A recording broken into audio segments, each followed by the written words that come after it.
2025년은 여러분과 함께 신명기 말씀을 같이 나누게 됐습니다.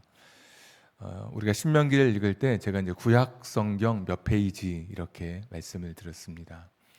이제 새롭게 신앙생활 하시는 분들은 어쩔 때는 구약이라고 말하고 어쩔 때는 신약이라고 말하는 그 기준이 무엇인가 혹시나 궁금해하실 수도 있을 것 같다라는 생각을 해봤습니다. 구약은 구자는 우리가 구정, 신정할 때 옛날을 뜻하는 오래된 것을 뜻하는 구고, 신자는 새로운 것을 뜻하는 한문의 신자입니다. 그래서 구약은 하나님의 오래된 약속, 신약은 하나님의 새로운 약속. 그래서 구약, 신약이라고 부르고 있고, 하나님은 인간에게 어떤 약속을 하셨냐면 인간을 구원하시기로 하나님께서 약속해 주셨습니다.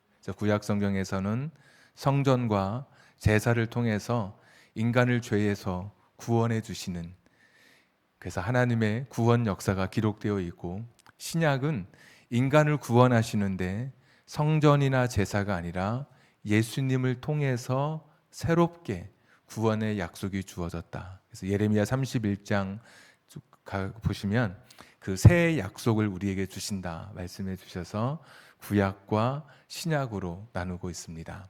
신약의 배경은 이제 예수님을 바탕으로 하고 있죠. 그래서 신약을 읽으면 예수님에 대해서 우리가 더 잘 알게 되고, 또 예수님만 잘 알면 신약 성경을 이해하는데 크게 어려움이 없습니다. 근데 구약은 오래된 약속의 배경은 이스라엘의 역사를 배경으로 하고 있습니다.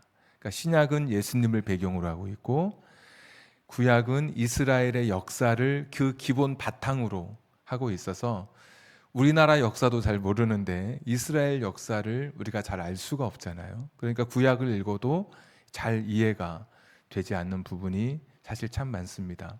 저도 우리나라 역사 이렇게 잘 모르기 때문에 연산군 하면 좀 폭군이다, 나쁜 왕이다. 세종대왕 하면 한글을 창제하셨지, 한 이 정도 약간의 기본 지식만 있기 때문에 우리가 이런 기본 지식을 가지고 구약 성경을 읽으면 이스라엘에 대한 역사의 지식이 전무하기 때문에 사실 성경이 좀 어렵게 느껴지게 되죠.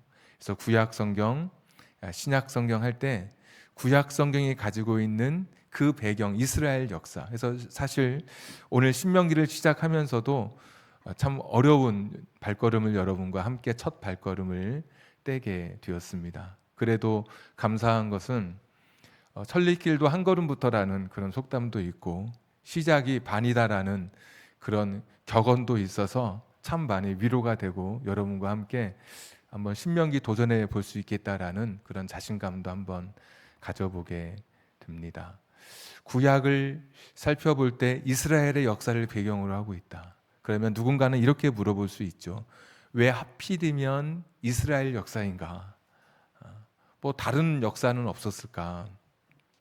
전에도 말씀드렸지만 공룡이, 지금은 멸종한 공룡이 아마 세계 곳곳을 누비고 다녔을 것입니다. 잘은 모르지만 초안산에도 공룡이 잠시 쉬었다 갔을 수도 있습니다. 그런데 공룡을 연구하려면 우리나라에서는 어디로 가야 되냐면 세계 3대 공룡 발자국 화석지가 있는 저 경상남도 고성에 가야, 그곳에 가서 공룡을 연구할 수 있습니다. 해안가 바위에 직경 30cm, 깊이 2cm의 공룡 발자국이 250개 이상 찍혀져 있습니다. 그래서 공룡은 어떤 종류의 공룡이 살았는지, 공룡은 무리를 지어 다닐 때 일렬로 다녔는지 아니면 횡으로 다녔는지 그 발자국을 보면서 연구를 하게 되는 것이죠. 공룡이 경상남도 고성에만 있었겠습니까? 온 곳을 다 누비고 다녔는데 발자국이 그 해안가 그 바위 위에 찍혔기 때문에 공룡을 연구하려면 발자국이 선명히 찍혀 있는 곳에 가야 하는 것이죠. 하나님은 보편적으로 온 인류를 돌보시는 하나님이십니다. 기독교가 들어오기 전에도 고구려, 백제, 신라, 조선시대 이런 때에도 하나님은 우리나라를 굽어 살피신 하나님이십니다. 기독교가 들어오기 전에도 모든 세상의 사람들을 사랑하시고 악인을 향해서 벌 주시고 또 정직하게 살아가는 사람을 상으로 갚아주시는 그런 하나님이셨습니다. 그래서 우리나라에서 흔히 하는 말이 하늘이 무섭지 않느냐 이런 표현도 했고, 예전부터 또 했던 이야기가 착한 일을 한 사람은 나중에 옥황상제에 가서 상을 받고, 나쁜 일을 한 사람은 나중에 염라다왕에 가서 벌을 받는다. 그러니까 하늘이라고 하는 존재가 착한 사람은 상 주시고 악하게 살면 거기에 따른 벌을 받는다라는 것도, 하나님에 대해서 전혀 모르는 때에도 무엇인가 희미하게나마 하나님에 대한 생각 가지고 있는 것이죠. 단군 신화에 보면 경천애인이라는 말이 있습니다. 하늘을 공경하고 사람을 사랑해라. 우리 성경에서 이미 다 우리가 알았던 말씀인데, 하나님을 모르던 들어오기 전에 이 땅에도 이미 하나님에 대한 보편적인 그런 마음, 하나님이 인간에게 주시는 기본적인 마음이 다 주셔서 우리 인간을 돌보시고 계신 것이죠. 인의예지, 저 공자가 이야기할 때 보면 어지러야 된다. 사람이 어지린, 의롭게 살아야 된다. 정직하게 살아야 된다. 예를 갖춰야 된다. 지혜로워야 된다. 이런 것도 우리 성경에서 이미 다 알고 있는 하나님의 말씀, 하나님이 우리에게 주시는 여러 교훈들 중에 다 이미 포함되어 있는 것이죠. 그러니까 하나님께서는 모든 세상의 역사, 모든 세상의 나라 가운데 활동하시고 그들의 삶 가운데 돌보아 주시고 그들의 역사 가운데 하나님께서 주관해 주셨지만, 다른 나라의 역사에는 하나님의 발자국이 희미하게 찍혀 있는 겁니다.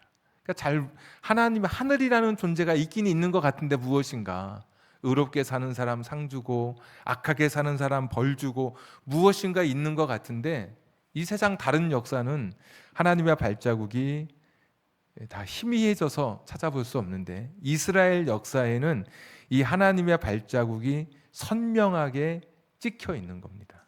그래서 하나님의 동선을 추적할 수 있고, 하나님이 인간을 향한, 이스라엘이 아니라 하나님이 인간을 향해서 어떤 계획을 갖고 계시고, 하나님은 인간을 어떻게 사랑해 주시고 하나님의 뜻이 무엇인지, 이 땅에 사람으로 태어나서 어떻게 살아가는 것이 나를 만드신 창조주의 삶에 합당한 삶인지, 우리가 이스라엘 역사, 이 성경을 통해서 우리가 확인해 가게 되는 것입니다. 그래서 우리가 또 오늘 신명기를 같이 살펴보면서 단순히 이스라엘 역사를 공부하는 게 아니라 그 역사와 함께 하신 하나님의 발자국을 찾아가는 것이죠. 신명기의 신자는 다시 신, 반복할 신자입니다. 그리고 명자는 명령, 계명 이런 명자고, 기는 기록하다. 그러니까 하나님의 명령을 되풀이하고 다시 반복한 그 기록, 이것이 바로 신명기입니다.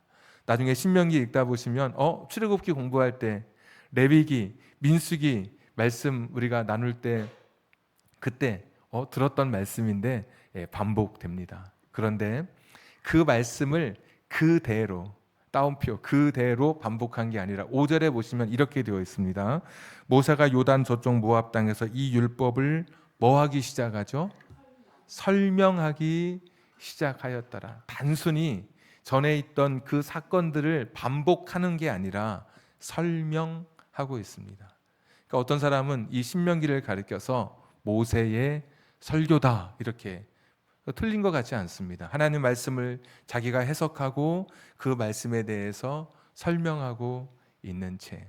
그러면 그 예수님 시대 사람들은 이 신명기를 어떤 마음으로 접하게 됐을까? 사도행전 7장 한 36절부터 38절 말씀 한번 보여주십시오. 같이 한번 읽겠습니다. 시작. 이 사람이 백성을 인도하여 나오게 하고 애굽과 홍해와 광야에서 40년간 기사와 표적을 행하였느니라. 여러분 모세죠. 자, 그 다음 구절. 이스라엘 자손에 대하여 하나님이 너희 형제 가운데서 나와 같은 선지자를 세우리라던 자가 곧 이 모세라. 지금 모세의 이야기입니다. 38절. 시내산에서 말하던 그 천사와 우리 조상들과 함께 광야 교회에 있었고, 또 살아있는 말씀을 받아 우리에게 주던 자가 이 사람이라. 그러니까 모세는 누구였냐면 하나님께로부터 살아있는 말씀을 받아서 우리에게 전해 주었던 사람이다라고 표현하고 있습니다. 그러니까 하나님께서 하시고자 했던 말씀들, 하나님께서 우리에게 들려주시고자 했던 말씀들을 모세를 통해서, 오늘 신명기처럼 모세의 설교를 통해서 하나님이 우리에게 말씀을 주신다라고 사람들은 이 신명기를 받아들이게 된 것입니다. 하나님께서 모세의 입술을 통해서 하나님께서 우리에게 주시고자 하는 메시지를 주셨다. 여기 스데반 집사의 고백인데, 여기서 우리라고 하는 것은 유대인들만을 가리키는 게 아니죠. 개종한 유대인들, 유대인이면서도 그리스도인이 되었고 이방인이 함께 했었던 초대교회의 고백이 우리에게 주셨다. 그러니까 저와 여러분에게도 이 신명기의 말씀은 하나님이 하고 싶으신 말씀을 모세를 통해서 전해준 이 신명기, 이 말씀은 오늘 저와 여러분에게 주신 하나님의 말씀이다. 그리고 이 초대교회 당시에, 예수님 당시에도 사람들이 신명기 말씀을 읽으면서 모세의 설교가 아니라 이건 하나님이 모세의 입술을 통해서 주셨다라고 생각하고 신명기 말씀을 많이 읽고 암송하게 된 것이죠. 신약 성경에서 구약 성경을 인용할 때 제일 많이 나오는 성경이 창세기, 그 다음에 신명기, 그 다음에 시편, 이사야입니다. 그 중에 오늘 신명기가 등장하게 되는데 27권의 신약 성경 중에 17권에 등장하게 되고 모두 80번 신명기 말씀이 인용되고 있습니다. 예수님도 이 신명기 말씀을 참 가까이 하셨습니다. 마태복음 4장, 누가복음 4장에 보시면 예수님께서 사탄에게 시험받는 장면이 나옵니다. 어떤 분은 아니 예수님도 사탄에게 시험받는가 깜짝 놀라는 분이 계신데, 하나님이면서도 완전한 인간으로 오셨기 때문에 이 땅에서 시험 받으시는 것이 맞습니다. 저와 여러분도 늘 사탄의 시험 앞에 놓여 있는 존재일 수밖에 없고요. 시험 받을 때 40일 동안 금식했을 때 사탄이 첫 번째 시험이 돌로 떡을 만들어 먹으라 라고 하는 그런 시험을 하게 되었습니다. 어떤 목사님이 금식하다 보니까 환상이 보였는데, 야 나도 이제 기도하니까 환상이 보이는구나 그랬더니 그게 보니까 밥상이더라는 거예요. 막 금식하니까 코가 예민해지고 평소에 뭐 생각하지도 않았던 음식이 막 생각나고, 저도 딱 금식 2번 해봤는데 3일 금식 한번 해보고 일주일 금식 한번 해봤는데 초장이 그렇게 먹고 싶더라고요. 음식보다 초장이 그렇게, 지금도 그 기억이 나서 그래서 나중에 금식 다 끝나고 초장을 먹었던 기억이 있습니다. 이렇게 찍어가지고 그때 그 생각이 나는데, 40일 동안 금식한 예수님에게 돌로 떡을 만들어 먹으라. 근데 그 앞에 생략된 말씀이 네가 하나님의 아들이거든, 이런 표현이 들어갑니다. 하나님의 아들이라면 돌로 떡을 만들어, 너 뭐든지 할 수 있지 않느냐, 이렇게 이야기하는 것이죠. 사탄이 지금도 사실 시험합니다. 야 지금 빨리 먹고 사는 게 중요해. 막 급한 거, 우선순위가 아니라 급한 것으로 우리를 막 몰아가게 되거든요. 그러다 보면 야 그래 맞아 이게 급하지 하면서 우리가 중요한 것을 잃어버리고 목적을 위해서 수단 방법을 가리지 않게 되죠. 그런데 예수님은 하나님 말씀으로 그것을 이겨냅니다. 사람이 떡으로만 사는 게 아니라 더 중요한 게 있다. 하나님의 입에서 나오는 그 말씀으로 사람은 살아가는 존재다. 그게 신명기 8장 3절에 나오는 말씀인데, 딱 그 말씀으로, 신명기의 말씀으로 그 급한 것과 중요한 것 사이에서 사탄이 시험할 때 사람들은 급한 것에 빠지기 쉬운데, 예수님은 하나님 말씀, 신명기 말씀을 붙들고 계시다가 그 말씀으로 더 중요한 것을 붙들면서 사탄의 시험을 이겨내게 되죠. 두 번째 시험은 높은 곳에, 이 성전 꼭대기에 들어가서 뛰어내리라고 하는 거예요. 거기도 하나님의 아들이라면 네가 뛰어내리라. 그러면 천사가 너를 받들어서 돌에 부딪히지 않게 할 것이다라는 그런 두 번째 시험을 하게 됩니다. 하나님의 아들이 되는 가장 빠른 방법은 무엇이냐면, 그 성전 꼭대기에서 뛰어내려서 죽지 않고 사뿐하게 땅에 내려앉으면 사람들이 하나님의 아들이라고 아마 말하게 될 것입니다. 그런데 하나님의 뜻, 예수님의 계획은 십자가에서 죽으심으로 하나님의 아들로 인정받기를 원하셨던 것이었거든요. 그렇게 하나님의 아들로 드러나기를 원하셨는데, 사탄은 뛰어내리면 너 바로 하나님의 아들이다, 너 고난받을 필요 없다, 이렇게 시험하게 되는 것이죠. 우리도 때로는 세상에서 살아갈 때 빠른 길로 갈 거냐, 막 빠른 길로 우리를 유혹하는 거예요. 양심도 속이고 이러면 더 목적지 도달할 수 있다. 근데 예수님은 그때 빠른 길이 아니라 이제 바른 길로 가잖아요. 우리도 늘 그런 시험에 있습니다. 근데 그때 예수님께서 신명기 6장 16절의 말씀으로 주 너희 하나님 시험하지 말라고 했다. 또 이겨내시는 거예요. 그러니까 하나님 말씀이 아니면, 신명기 말씀이 아니었으면 예수님도 되게 곤혹스러웠을 것 같아요.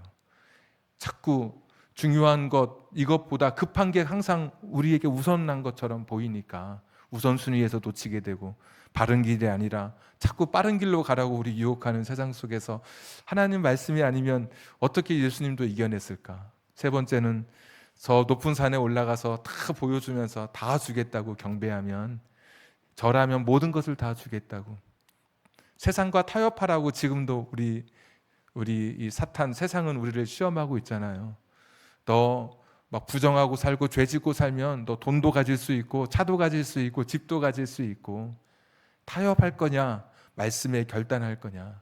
예수님 딱 결단하시더라고요. 6장 13절의 말씀으로, 신명기 말씀으로 하나님께만 경배하라고 말씀해 주셨다. 딱 그러면서 신명기 말씀으로 닥쳐온 그 시험과 그 환난을 예수님께서 넉넉히 이겨가시는 것을 보게 됩니다.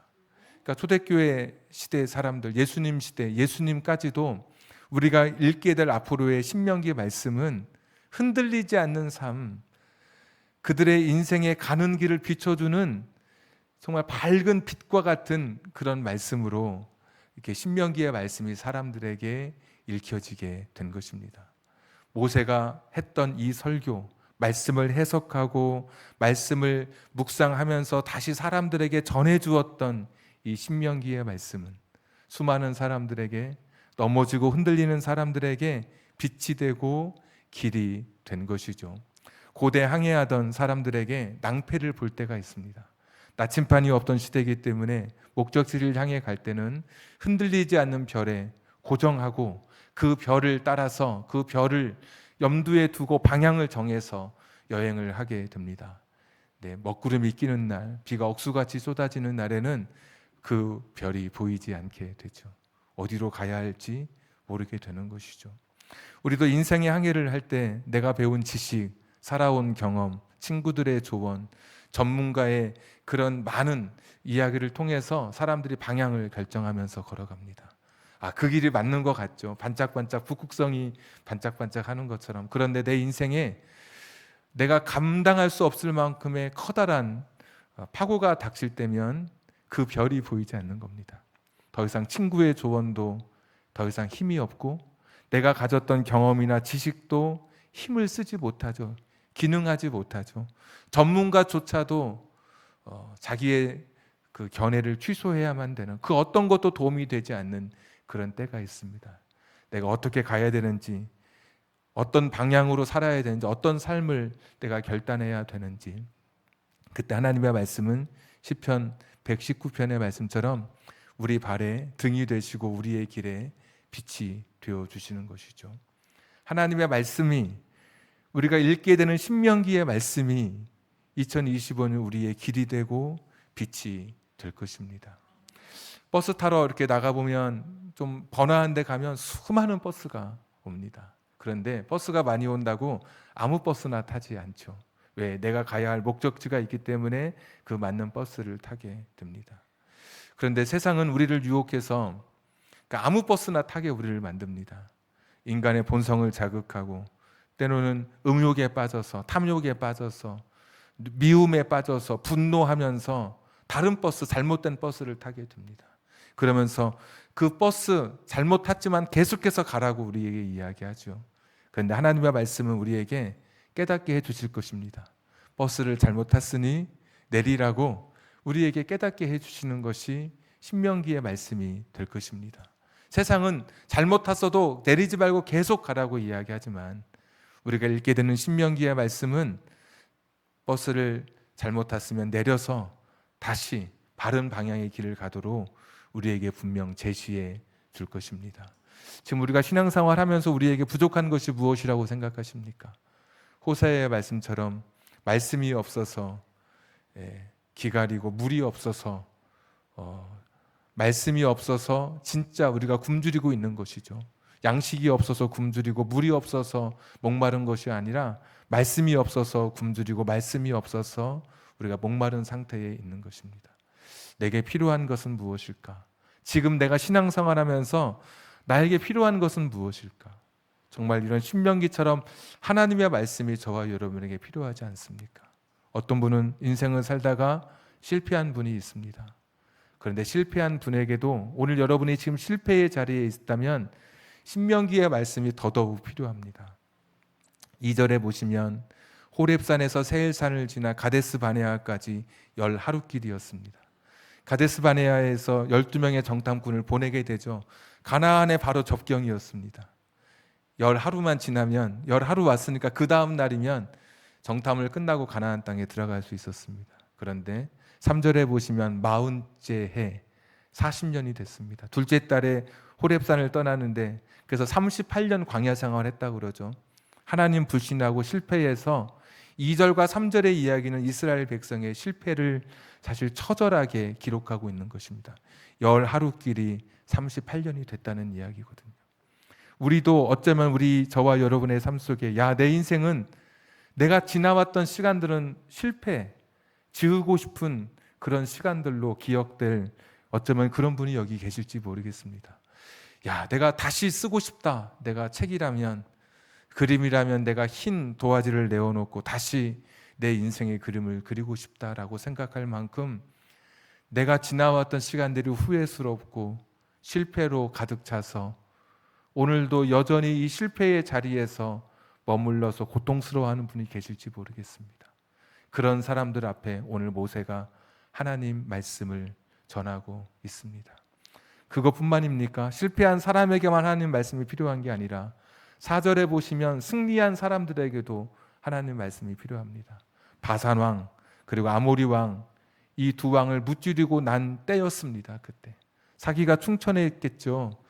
우리도 이 강한 민족을 우리가 이겨냈다라고 생각하던 그때 5절 보십시오. 모세가 그런 때 실패했던 이스라엘 백성을 앞에 두고 지금 성공한 사람들을 앞에 두고 5절 멈춰 서서 하나님 말씀을 그들에게 전하고 있는 것입니다.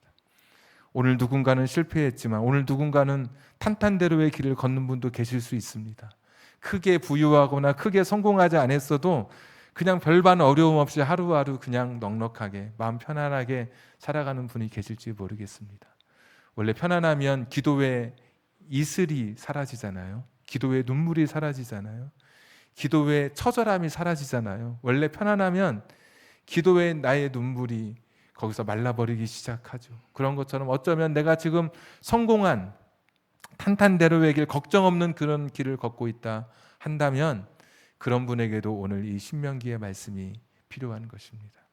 내가 실패했든지 아니면 내가 성공했든지 간에 오늘 모세는 그 자리에 멈춰 서서 더 이상 전진하지 않고 멈춰 서서 하나님의 말씀, 그 신명기의 말씀으로 사람들에게 도전하기도 하고 격려하기도 하면서 우리가 붙들어야 할 것이 무엇인지를 가르쳐 주고 있는 것입니다.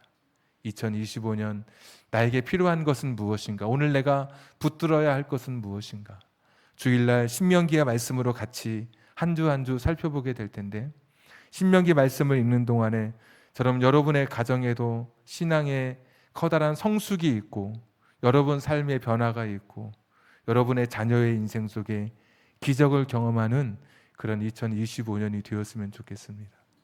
신명기와 함께 흔들리던 내 신앙이 굳건히 세워져 가고 예수님도 그렇게 묵상하고 암송했던 이 신명기 말씀을 나도 이 말씀을 예수님과 같은 책을 놓고 그 책과 같은 똑같은 말씀을 읽어가면서 하나님 마음을 깨닫고 잘못한 버스였다면 결단해서 그 버스에서 내려서 하나님 말씀 속에 내가 길을 다시 되찾고 이전에 경험하지 못했던 전에 느끼지 못했던 전에 알지 못했던 신앙의 깊은 말씀 속으로 또 신앙의 은혜 속으로 신앙의 그 기적 속으로 2025년 여러분의 삶이 채워지기를 주님의 이름으로 축복하고 권면합니다. 우리 같이 한번 기도하겠습니다.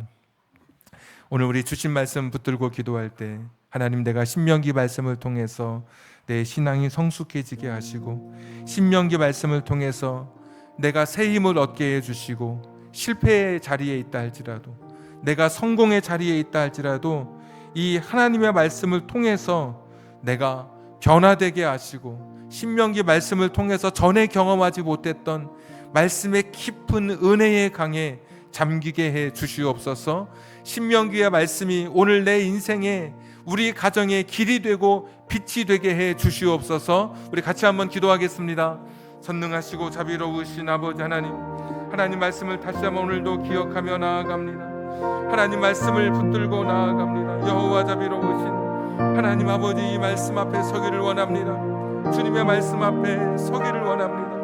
주님의 뜻 가운데 서기를 원합니다. 여호와 자비로우신 아버지 하나님이시여, 인도하여 주시옵소서.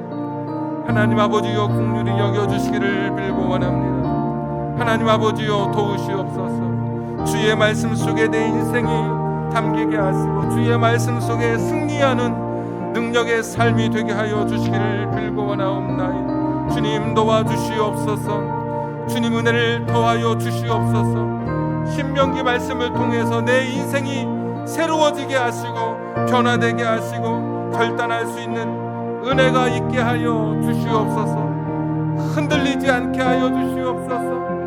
하나님이 이 말씀을 통해서 내 인생이 시작되게 하여 주시옵소서. 주님, 걸어가는 삶 은혜 가운데 서게 하여 주시기를 빌고 원하옵나이다. 주님 도와주시옵소서. 주님 도와주시옵소서.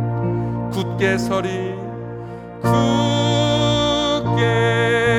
서리, 영원하신 말씀 위에 굳게 서리, 굳게 서리, 그 말씀 위에 굳게 서. 한 번 더 고백합니다. 굳게 서리, 굳게 서리, 영원하신 말씀 위에 굳게 서리, 굳게 서리, 그 말씀 위에 굳게 서. 주님 약속하신 말씀 위에서, 주님 약속하신 말씀 위에서 영원토록 주를 찬송하리라. 소리 높여 주께 영광 돌리며 약속 믿고 굳게 서리라. 굳게 서리, 영원하신 말씀 위에 굳게 서리, 굳게 서리, 그 말씀 위에 굳게 서리라. 주님 약속하신 말씀 위에서 세상 염려 내게 엄습할 때에 용감하게 힘써 싸워 이기며 약속 믿고 굳게 서리라. 굳게 서리, 영원하신 말씀 위에 굳게 서리, 굳게 서리,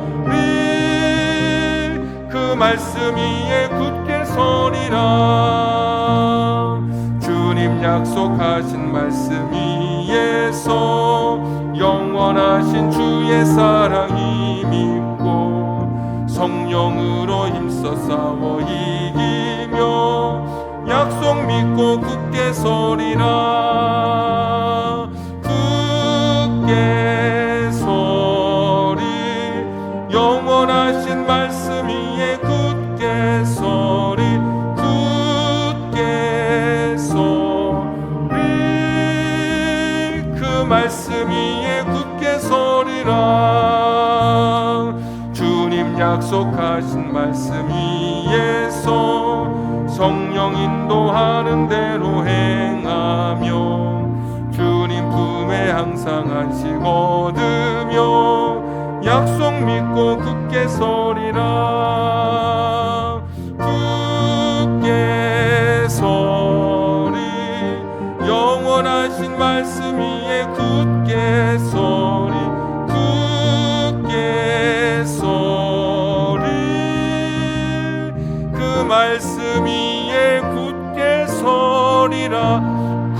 서리 굳게 서리 영원하신 말씀 위에 굳게 서리 굳게 서리 그 말씀 위에 굳게 서리라. 하나님 아버지,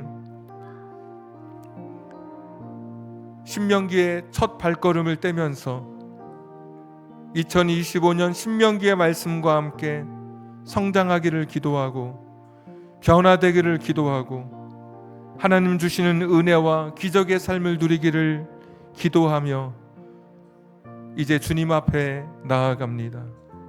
과거에 고립된 말씀이 아니라 스데반의 고백처럼 1500년 전에 주어졌던 말씀이지만 살아있는 생명의 말씀으로 주어졌다고 고백했듯이 과거에 어딘가에 활자화된 말씀이 아니라 신명기 말씀을 읽어갈 때 살아있는 생명의 말씀으로 내 삶 속에 내 인생 속에 다가오게 해 주옵소서.